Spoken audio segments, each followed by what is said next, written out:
In his 12 years as CEO of manufacturing giant Honeywell, David Cote has overseen a cultural revolution.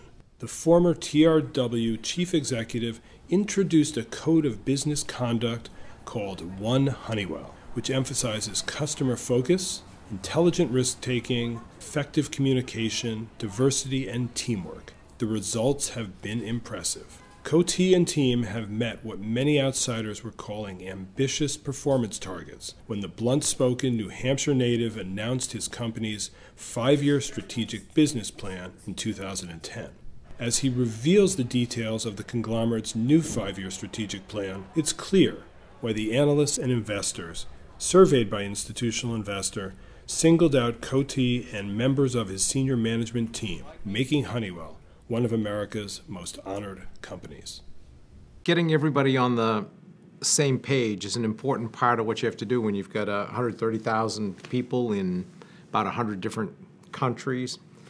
And it's why culture is so important. And I was talking about it 10 or 12 years ago with investors, and I can't say they were really interested in it then. It was a lot focused on how do you make this quarter? Are you going to make this quarter next year? Are you going to make the next quarter? It was really short-term focused. And I'd be talking about the significance of culture. Well, now that we've had 12 years of performance and we've had sustained performance, when I talk about culture now, it carries a lot more cachet and a recognition that it matters. Every year, internally, we have a 5-year plan. We call it our strategic planning process. So I have a pretty good sense of what's going to happen over the next 5 years.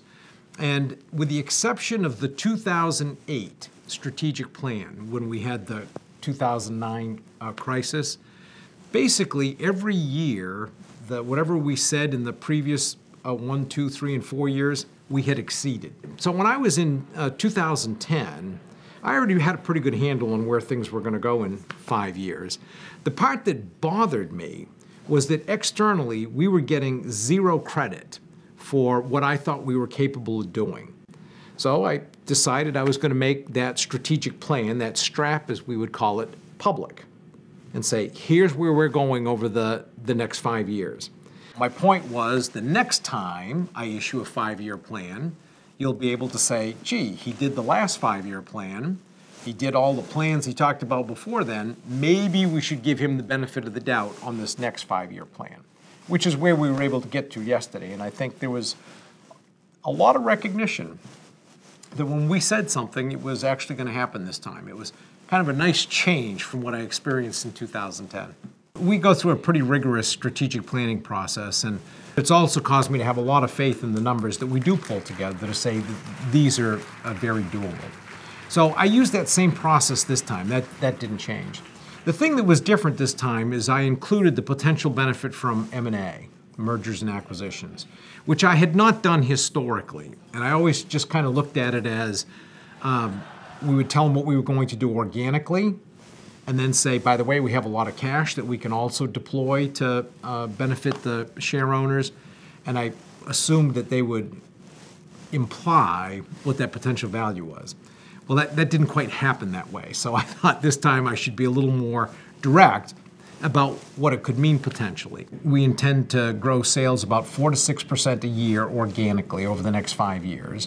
And we're going to take our margin rate from anywhere from 220 to about 370 basis points higher than it is today.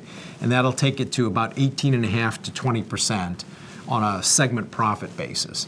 So they're pretty good goals. I think anybody looking at them would say, okay, if they achieve that, that implies pretty good earnings growth. And the other part of that I did commit to is double-digit earnings growth for the next 5 years.